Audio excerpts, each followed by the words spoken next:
안녕하십니까, 청하수입니다. 삼국사기는 연개소문을 매우 부정적 관점으로 기술하고 있습니다. 삼국사기, 개소문 혹은 개금은 스스로 물속에서 태어났다고 하며 사람들을 현혹하였다. 시작부터 연개소문을 사기꾼으로 단정하면서 시작하고 있습니다. 그에 붙인 동부 혹은 서부 대인 대대로가 죽자 개소문이 마땅히 지위를 이어받아야 했으나 나라 사람들이 그의 성품이 포악하다 하여 미워했기 때문에 자리에 오르지 못하였다. 개소문이 머리를 조아리고 뭇사람들에게 사죄하며 그 직을 임시로 맡을 것을 청하니 만약 옳지 않은 일이 있으면 쫓겨나도 후회하지 않겠노라고 하였다. 여러 사람들이 불쌍히 여겨 마침내 허락하였다. 그러나 그가 직위를 잇게 되자 흉포하고 잔인하기가 이루 말할 수 없을 정도여서 여러 대인들이 영류왕과 은밀하게 논의하여 죽이고자 하였으나 이렇게 나옵니다.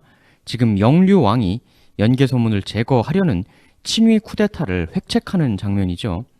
우리는 흔히 연개소문이 쿠데타를 일으켰다고 알고 있지만 틀린 이야기는 아닌데 일단 사서에 나온 대로라면 영류왕의 친위 쿠데타에 대한 카운터 성격의 정변이었다라는 겁니다. 순서가.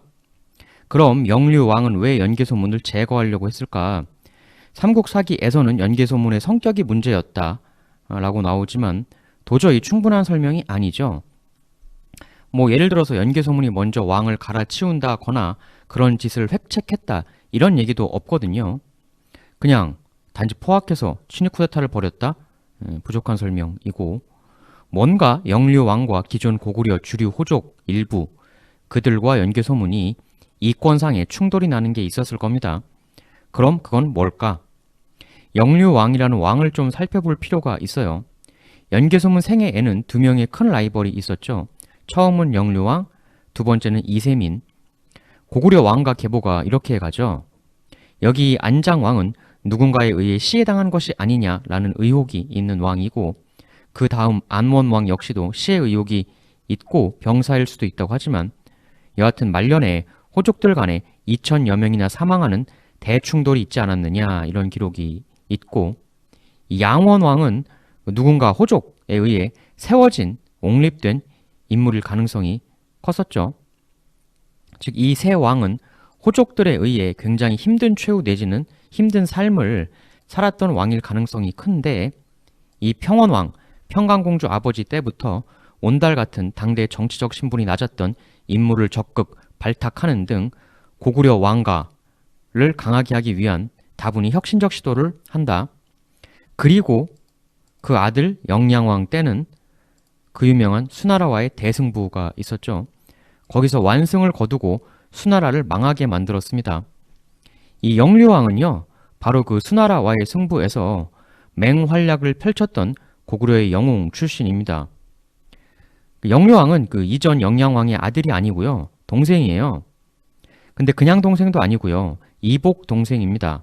그러니까 이렇게 되는 거죠. 평원왕에서 영양왕은 맏아들이에요. 근데 영류왕과는 서로 어머니는 다른, 즉 영양왕, 영류왕은 외가가 다르다. 서로 다른 외척 가문을 뒷배로 가지고 있다. 이렇게 볼 수가 있습니다. 이 영양왕한테 아들이 있었느냐 없었느냐가 상당히 중요하죠. 아들이 있었음에도 이복 동생 영류왕이 왕이 된 건지 아니면 아들이 없어서 어쩔 수 없이 동생이 대권을 이은 건지. 근데 이 부분이 확실치가 않아요. 영양왕한테 아들이 있었는지 없었는지 그 여부조차도 삼국사기에 전혀 남은 게 없습니다. 삼국사기도 꼭 다 그런 건 아니지만 아들이 아닌 동생이 왕위를 이었을 때는 그 설명을 해주는 경우가 많거든요. 삼국사기 고궁양왕의 이름은 이연이며 소수림왕의 아우이다. 소수림왕이 아들이 없었으므로 아우 이연이 왕위에 올랐다. 고궁양왕은 광개토대왕 아버지인데요. 이처럼 소수림왕 다음인데 소수림왕이 아들이 없어서 아우가 왕이 되었다라고 친절하게 설명해주고 있습니다. 반면 보시다시피 영양왕, 영류왕은 영양왕이 아들이 없어서 동생 영류왕이 왕이 된 것이다 라고 하는 그러한 설명이 위사례와는 다르게 없어요. 그냥 아무 설명 없이 밑도 끝도 없게 이복 동생이 왕위를 이었다. 이것만 나와 있습니다.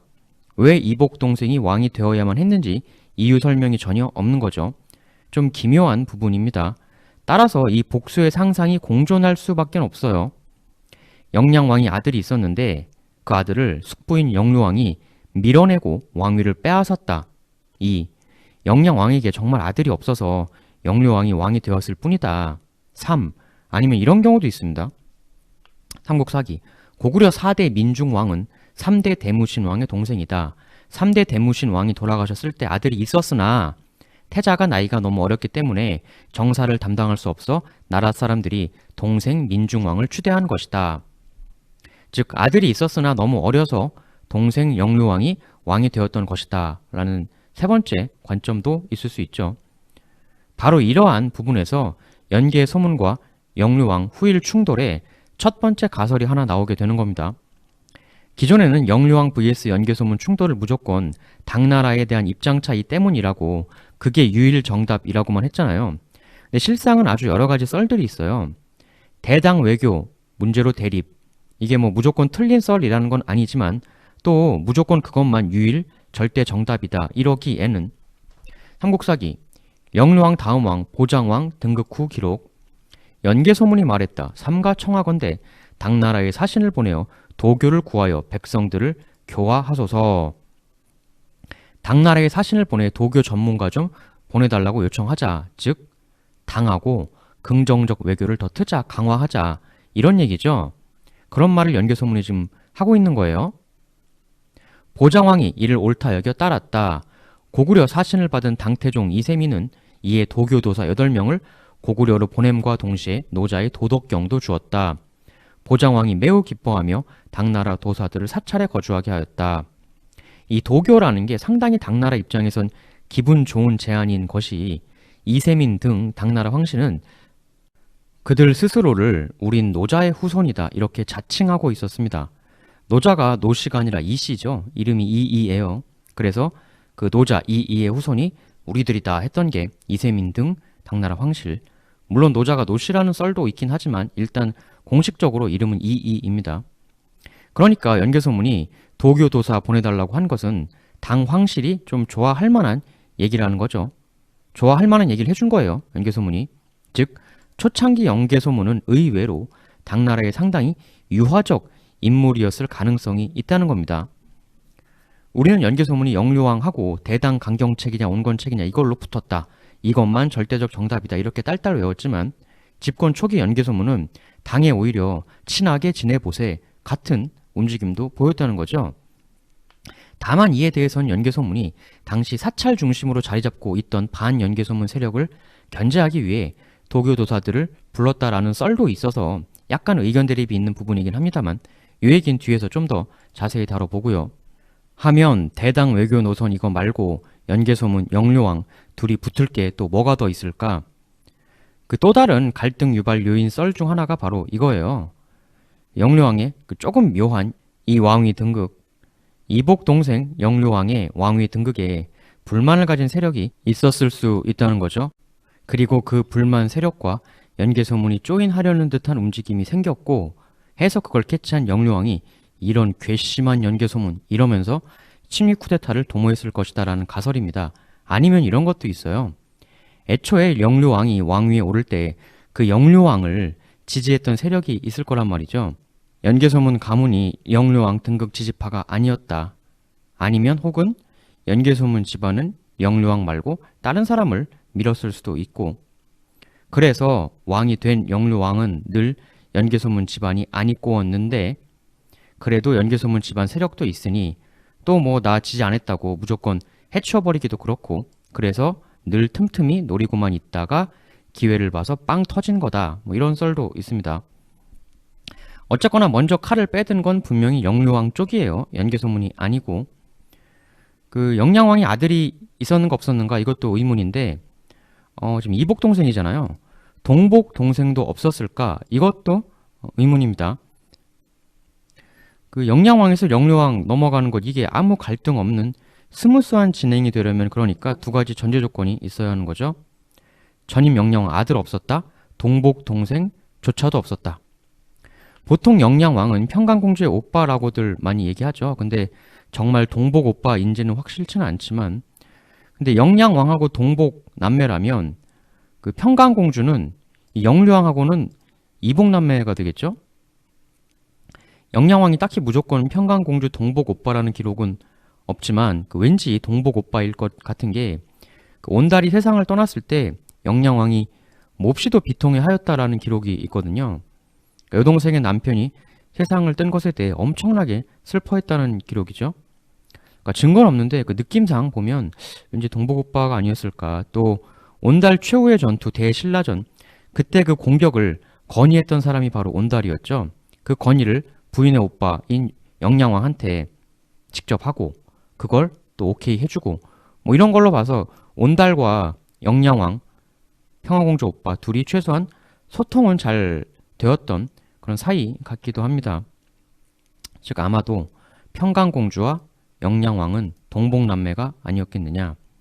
그리고 그렇다면 이 다음 영유왕은 그들과 영양왕, 평강공주와 이복 형제 남매고, 이럴 수도 있습니다. 오히려 이복 형제, 이 영유왕 등극에 연개소문 집안이 반대로 큰 힘을 실어줬을 수도 있죠. 단 그건 연개소문이 아니라 연개소문 아버지나 할아버지, 그리고 연개소문 때에 들어서서 그때부터 연씨 집안과 영유왕이 본격적으로 틀어지기 시작했다. 뭐 이럴 수도 있습니다. 연개소문 가문이 언제부터 힘이 세졌느냐? 아마 연개소문 할아버지 연자유 때부터가 아닐까 싶어요. 왜냐하면 연개소문 아들 연남생의 묘지명이 있습니다. 거기에 보면 연개소문 집안 선조들 중에 연자유부터 이름이 나오기 시작합니다.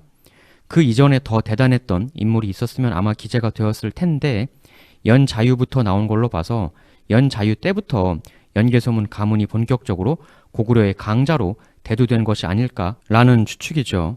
연자유 때부터 그 유명한 관직인 망리지를 역임했었다고 묘지명에 나옵니다. 그리고 그 아들 연태조도 역시 망리지 역임하고, 그리고 그 묘지명에 기록된 연개소문의 관직명은 태대대로입니다. 연개소문이 몇 년생일까요? 확실한 건 라이벌 영류왕이 나이는 훨씬 많았을 것이라는 점입니다. 연남생이 634년생이에요. 이걸 가지고 대략 짐작을 해보면 20살의 아들 낳았다고 하면 연개소문은 614년생, 25세에 낳았다고 하면 609년생, 만으로 계산한 거죠. 근데 영류왕은 618년에 왕위에 오릅니다. 연개소문이 아주 어릴 때 이미 왕이 되어 있었고, 아마도 그것도 28년간 왕을 한 이복형의 뒤를 이은 동생이니까 이 둘 사이가 더 나이차가 얼마일지는 알 수 없지만 618년에 왕 되었을 때도 아주 어리진 않았을 것이다. 형이 28년간 재위를 했었으니까. 또 그 이전에 수나라 쳐들어왔을 때 일선 지휘관으로서 대활약을 했던 영류왕이기 때문에 이런 걸 종합해보면 영류왕 입장에선 연개소문이 그야말로 새파란 풋내기였을 것이다. 나이차 꽤 낮다. 이렇게 볼 수 있겠습니다. 세 번째 관점은 그래서 고구려의 신세대 대표 주자 연개소문과 노회안, 이미 자리 잡고 있던 9세대 영류왕, 이런 세대 대결적 구도도 하나 생각해 볼 수 있습니다. 정리해보면 연개소문과 영류왕이 맞서게 된 이유 1. 대당 외교노선, 강경 온건의 충돌, 기존 정답이고, 2. 영류왕의 다소 묘한 왕위 계승 관련, 2-1. 연개소문 가문이 영류왕을 왕위로 등극시킨 지지했던 가문이 아니어서 원래 둘의 사이가 나빴다. 2-2. 영류왕을 왕 되게 만드는데 연개소문 아버지 혹은 할아버지가 오히려 힘을 많이 써줬다. 그런데 연개소문 때에 이르러서 무슨 일로 둘 사이가 틀어졌다. 3. 연개소문과 영류왕의 대결은 이른바 고구려 내의 신구 대결이었다. 특히 이 중 2-2 같은 경우는 원래 연씨 가문과 영류왕이 한편이었는데 둘 중에 누가 먼저 선 배신을 때렸다라는 게 되겠죠. 뭐가 가장 타당할지는 사료를 한번 쭉 봅시다. 일단 영류왕이 왕이 되자마자 가장 먼저 한 일은 삼국사기 기준으로는 당나라에 사신을 보냈다. 4월 영류왕이 졸본에 가서 시조의 사당에 제사를 지냈다. 초창기 때 두 가지를 단돌이 하는 모습이죠. 당나라 쪽 단돌이, 또 고구려 시조 사당의 제사. 그리고 나서 대당 외교가 나오게 됩니다. 한국사기 621, 622년 당나라에 사신을 보냈다. 근데 이 622년에 첫 번째 사건이 발생을 합니다. 사신 보내니까 당시 당 황제였던 당고조 이연이 이런 얘기를 해와요. 고구려 왕과 이렇게 사신을 계속 보내고 주고받고 하니 매우 흡족하게 생각하오. 화목한 우호가 꽃피우니 이어찌 좋은 일이 아니리오. 다만 수나라 말년에 그때부터 대결이 끊이지가 않았고 제날이 얽혀 서로 싸우던 곳에서 각각 자국의 백성들이 크게 유랑하는 신세가 되었소. 하여 부모와 형제들이 헤어지고 남편과 아내가 서로 갈라져 긴 세월이 지나도록 짝 이른 원한을 풀지 못하고 있는 실정 아니겠소. 이제 우리 두 나라가 화친을 맺었으니 이 문제를 정리하고 싶소이다. 먼저 우리 당나라 쪽에 있는 고구려인들을 모두 고구려로 돌려보낼 터이니 고구려 역시 그곳에 있는 구수나라 사람들을 모두 우리에게 돌려보내주면 어떻겠소? 이것 하나만 놓고 보면 크게 굴욕적이거나 그런 건 아니에요. 먼저 우리 쪽에서 고구려 사람들 돌려보낼 터이니 니들도 돌려달라 이 얘기거든요. 해서 영려왕도 오케이를 합니다. 이때 고구려에서 돌려보낸 구수나라 사람들이 무려 1만여 명이나 되었다고 해요. 당 고조가 엄청나게 기뻐했다고 합니다. 사이가 너무 좋죠. 아까 소개드린 연개소문이 당에 도교 도사 보내달라고 한 것, 그 비슷한 일이 이 이후에 또 있었어요. 624년 영류왕이 당에 책력을 반포하여 줄 것을 요청하였다. 당나라에서는 도사를 고구려로 보내 노자를 강의하게 하였는데 영류왕과 고구려 백성들이 그 강의를 들었다. 후일 벌어지는 연개소문의 도사 초빙하고 비슷한 모습인데요. 이걸 봐서 사실 원래는 근본적으로는 연개소문이나 영류왕이 서로 당을 대하는 첫 태도는 다르지 않았다. 처음은 둘 다 대당 유화책으로 비슷했는데 연개소문 집권 이후에 상황이 돌변한 것이다. 이렇게 보는 관점도 꽤 있어요. 사실 영류왕도 여기까지는 아까 그 사람 교환도 그렇고 상당히 대등한 관계로 잘 우호를 맺는 모습이죠. 여기까진 그럭저럭 괜찮다라고 또 볼 수 있는데, 근데 626년에 첫 문제가 터집니다. 삼국사기 신라와 백제가 당나라에 사신을 보내어 이렇게 말하였다. 고구려가 당나라로 가는 길을 막고 못 가게 하며 또한 자주 침략한다. 이에 당나라 황제가 세 나라가 화친하기를 권하였다. 여기서부터 문제가 시작돼요. 삼국사기 이에 영류왕이 당나라에 사신을 보내 사죄하고 신라 백제 두 나라와 화친하겠다고 하였다. 여기서부터 소위 영류왕을 비판하시는 의견 측에서 말하는 영류왕 대당 굴욕 외교의 시작이죠. 근데 이것보다 더 심각하다고도 얘기되는 일이 연이어 벌어져요.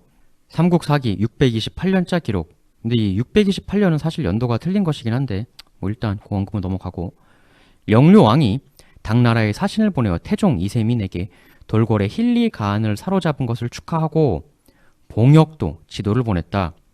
이게 굉장히 비판받는 부분이죠. 아니 고구려 지도를 당한테 왜 보내냐. 상당히 많은 경우 본인 나라의 지도를 보낸다는 건 숙이고 들어가는 걸로 크게 해석을 많이 또 하지 않습니까? 항복이나 굴종으로 해석되기도 하지요. 아니 그 수나라도 대파시킨 대고구려가 뭐가 아쉬워서 굴욕적으로 지도를 갖다 바치냐, 이런 비판이 있는 거예요. 여기에 대해서는 두 가지 관점이 있습니다. 좀 전에 말씀드린 그런 한심했다, 굴욕적이다 이런 것과, 그런데 또 반대로 아니다, 전혀 굴욕적인 거 아니다, 오히려 당당한 모습이다, 이렇게 보기도 합니다. 이건 대체 무슨 이야기냐, 이런 거죠. 지도를 보낸 건 굴종의 의미가 아니라 오히려 고구려 측에서 당당하게 고구려와 당나라 영역을 규정 내려버리고 그걸 당나라 측에게 통보한 것이다.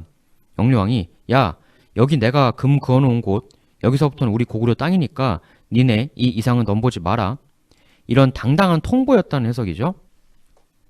니네 수나라처럼 우리 넘보지 말아라, 이런 시그널이었다는 것. 세 번째는 또 이렇게 보기도 해요. 그 실리 외교가 영류왕의 면모가 잘 살아있는 한 수였다라는 관점인데, 이건 어쨌든 지도를 보내는 건 약간 외교적으로 숙이고 들어가는 것으로 보이는 부분도 있으니까 당태종 이세민의 체면은 살려주면서도 동시에 고구려의 명확한 영토를 고구려가 설정해 버림으로써 뒤로는 실리를 챙기는, 여기까지 우리가 먹을게, 체면은 살려주고 알았지? 요런 그 실리 전술 아니었느냐. 이게 영류왕이 앞뒤로 고민이었던 게 삼국사기 629년 신라 김유신이 고구려를 쳐들어와 낭비성을 빼앗았다, 이렇게 나와요. 뒤에 신라가 떠오르는 강자로 도사리고 있는데 당나라 하고까지 척지면 역사적으로 앞뒤 양쪽으로 다 척지고 잘된 나라가 어딨냐. 오히려 지도 사건은 앞으로는 당나라 체면 세워주는 척 하면서 뒤로는 실리는 실리대로 챙기고, 그러니까 적을 앞뒤 동시로 두지 않는다는 외교 철칙을 잘 지키면서 챙긴 영류왕의 노련한 한 수다. 뭐 이렇게 보기도 하는 거죠. 근데 여기에 대해서는 그 이 뒤에 나올 일들을 근거로 그건 뭐 말은 그럴듯한데 결과적으로는 영류왕의 대판단 미스였다라는 강력한 비판 역시도 동시에 존재합니다. 그 삼국사기 631년에 이런 일이 일어나요. 당나라에서 장손사를 보내어 수나라 전사들의 해골을 묻은 곳에 제사를 지내고 당시에 세웠던 경관을 헐어버렸다. 경관이라는 건 고구려가 수나라를 격파한 걸 기념해서 만든 전승기념물 같은 것이에요. 주로 적의 유해를 한 곳에 쌓아두면서 만드는 건데 고구려 입장에선 자랑스러울 만한 기념물인데 그걸 당나라에서 무너뜨려 버렸다는 것이죠. 아까 지도야 뭐 두 가지 해석이 가능하다고 해도 이것은 사실 변명의 여지가 없죠. 정말 있어서는 안 되는 굴욕이죠. 사실 이걸 허물었다는 것은 영류왕이 그간 그렇게 잘해줬음에도 불구하고 당나라에서는 고구려를 치겠다는 속내를 대놓고 피력한 것이다 라고까지 해석을 할 수가 있습니다. 해서 영류왕을 비판하는 측에서는 이게 뭐냐, 그동안 호구짓만 한 것 아니냐, 고구려의 자랑스러운 프라이드 중 하나를 그냥 밑도 끝도 없이 와서 허물어버리게 하면 어떻게 하냐. 그런데 사실 영류왕도 수나라와의 대전에서 엄청난 공을 세운 고구려 영웅 출신이긴 합니다. 수서에 겨우 500여 명의 병력으로 수나라 군대 수만 명을 물리쳤다 이렇게 나와 있어요. 대단하죠. 역전의 명장입니다. 영류왕 고건무. 그러면 당에서 경관을 허무는 것을 보고 이 역전의 명장 영류왕은 어떤 조치를 취하게 되느냐? 이렇게 나옵니다. 631년 허물고 같은 해 2월 영류왕은 백성을 동원하여 장성을 쌓았다. 그 성은 동북쪽은 부여성에서 시작하여 서남쪽으로 바다까지 1,000여 리가 되었다. 이 성은 이후 16년간에 걸쳐 지어지게 된다. 당나라의 행패를 보고 영류왕은 성을 쌓는 조치를 취합니다. 이게 바로 그 유명한 고구려의 천리장성이죠. 이게 그 말들이 많죠. 삼국사기에는 백성을 동원해서 16년간 쌓았다 이렇게만 나오던데 삼국유사에는 이게 어떤 작업이었는지가 조금 더 자세하게 나와요. 삼국유사. 긴 성을 동북쪽과 서남쪽에 쌓도록 하였는데 이때 남자들은 성을 쌓으러 나가고 여자들은 농사를 지었으니 무려 16년이나 지나서야 끝났다. 남자들이 대부분 성 쌓으러 나가버리는 바람에 농사를 여자들이 다 도맡아 했다는 거죠. 이 천리장성 건조 때문에 고구려라는 나라의 국가 경제가 상당히 타격을 입었다. 이렇게까지도 충분히 해석해 볼 수 있는 대목입니다. 이 천리장성이 당 침략에 대해 전략적으로 유효했다. 생각만큼 큰 효과는 없었다. 두 가지 의견이 다 있는데요. 그거를 떠나서 경제적으로 고구려를 상당히 힘들게 했었던 것은 아니냐라는 시선이 있는 거죠. 해서 추 전략적 가치와는 별도로 천리장성이라는 대역사가 고구려의 영웅, 영류왕의 몰락, 그 단초가 된 것이 아니냐 이렇게 보는 관점이 있습니다. 그런데 이 천리장성 관련해서 삼국유사에 또 보면 이런 기묘한 내용이 더 나와요. 삼국유사. 계금 연개소문이 왕에게 아뢰어 동북과 서남의 긴 성을 쌓도록 하였다. 이게 무슨 얘기입니까? 바로 그 문제의 천리장성을 쌓자고 건의하고 추진한 게 바로 연개소문이었다는 얘기죠. 그리고 삼국사기 기준으로 영류왕이 세상을 떠나기 이전 마지막 기록이 이겁니다. 삼국사기 642년 영류왕이 세상을 떠난 해, 영류왕이 동부대인 개소문에게 명령하여 장성을 쌓는 일을 감독하게 하였다. 이 일 나오고 바로 다음 기록이 영류왕의 친위 쿠데타 및 연개소문의 역정변이에요. 연개소문과 영류왕 그들의 충돌 그 네 번째 단초 바로 천리장성. 천리장성은 대체 무슨 비밀을 품고 있는가? 다음 시간에 계속 이야기 이어나가도록 하겠습니다.